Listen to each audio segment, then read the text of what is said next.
Сәлем достар, бүгін сіздермен бірге осындай көзілеме деп аталатын, түрік халқында көзілеме деп аталады және басқа да елдерде басқаша атаумен аталады. Өте дәмді болып шығады, сіздер де жасап көріңіздер. Өте оңай, ешқандай қиындығы жоқ. Ендеше бастаймыз. Ең алдымен бізге жып-жылы су керек, оған біраз қасық тұз саламыз және де жақсылап араластырып, ыдысымызға ұнымызды салып, жұмсақ етіп қамыр илейтін боламыз. Жұмсақ болу керек, суда жып-жылы болу қажет.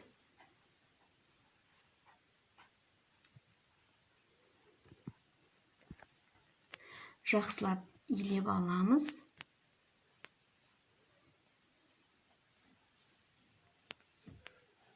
Көп нәрсені қажет етпейді. Тек қана қамыр илейсіздер және ішіне салмасын. Үйде барлық несі бар деп ойлаймын. Осылай жақсылап қамырымызды илеп аламыз біріккенше. Негізі ұзақ иленген қамыр жақсы шығады.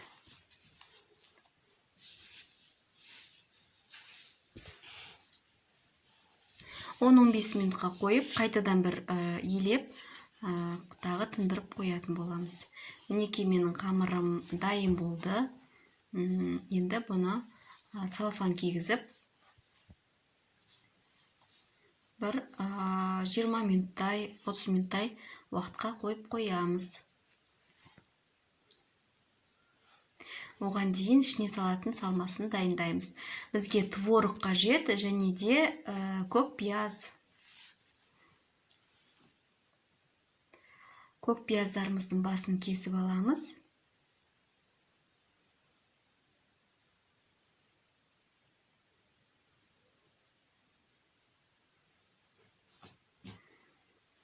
Достар, егер де менің каналымдағы видеолар қызықты болып, сіздердің пайдаларыңызға жарап жатқан болса, менің каналыма тіркеліп, лайк басып, комментарий қалдырып кетуді ұмытпаңыздар.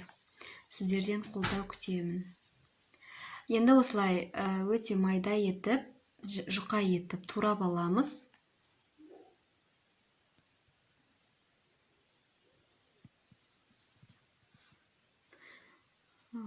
Бір мән бермеңіздер, менің көмекшім. Пиязымызды салып, және де бұған сәл жарты шай қасық тай болатын тұз салатын боламыз.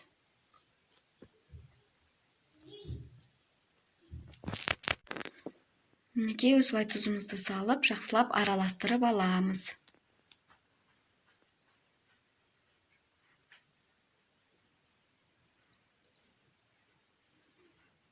Сіздер творогтан бөлек, егер де үйде творог болмаса, картошканы қайнатып, болмаса асқабақтан, сырдан жасауға болады. Тек қана творог емес. Мінекей біздің қамырымыз да дайын болып қалыпты. Енді бөліктерге бөліп жаямыз. Бөліктерге бөліп, домалақтап қайтадан тындырып қоямыз.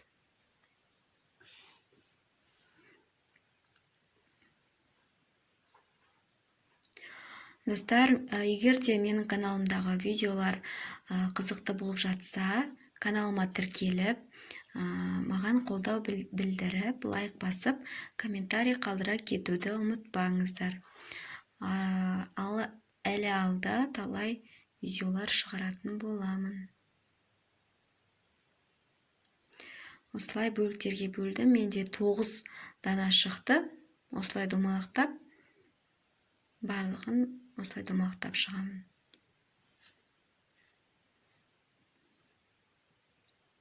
Мінекей домалақтап алдым. Енді бетін 10-15 минутқа жайып бастайтын боламыз.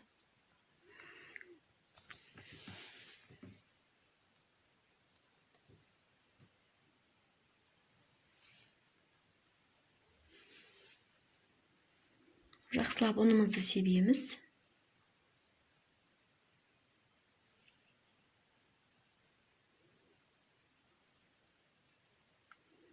Жұп-жұқа етіп қамыр жаямыз.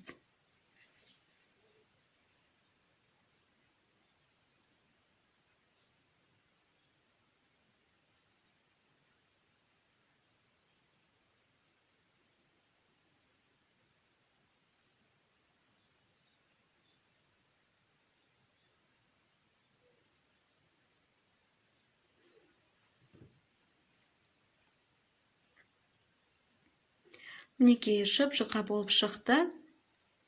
Енді салмамызды салып түйеміз. Оға дейін дабамызды орташа оттан сәл төмен қыздырып қоямыз. Ешқандай май құймай пісіреміз.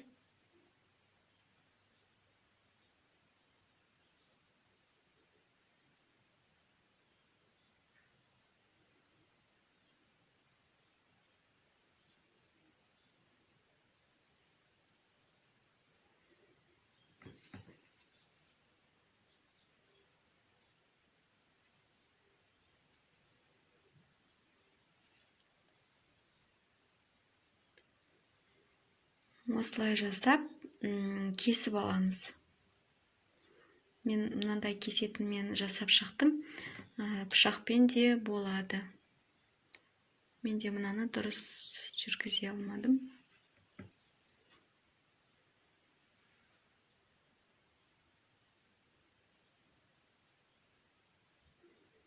Барлығын осылай жасап аламыз.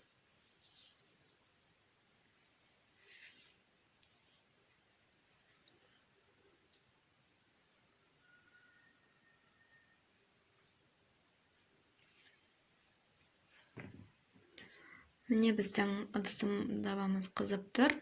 Енді салып пісіріп аламыз. Осылай қозғап тұру қажет.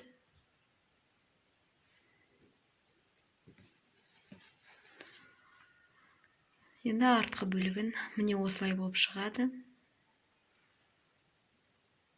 Екі жағын аунатып пісіріп аламыз. Міне осылай көтеріліп, шар секілді көтеріледі. Арты піскенде тағы кішкене мына бетін қойып аламын. Мен сары майды ерітіп жағатын боламын. Сіздер ерітпей де жағуға болады.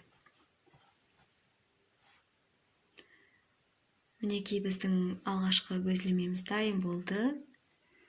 Келесін саламыз. Оған дейін біз піскен нанымызды майлаймыз. Ыстық күйінде майлаймыз.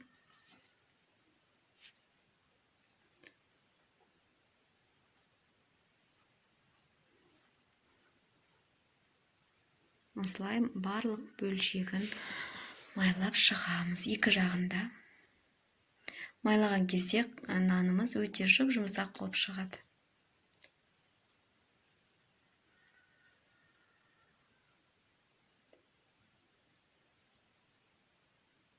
Осылайша барлықтарын жасап шығамыз. Мінекей, мен барлық күлшелерін жасап шықтым.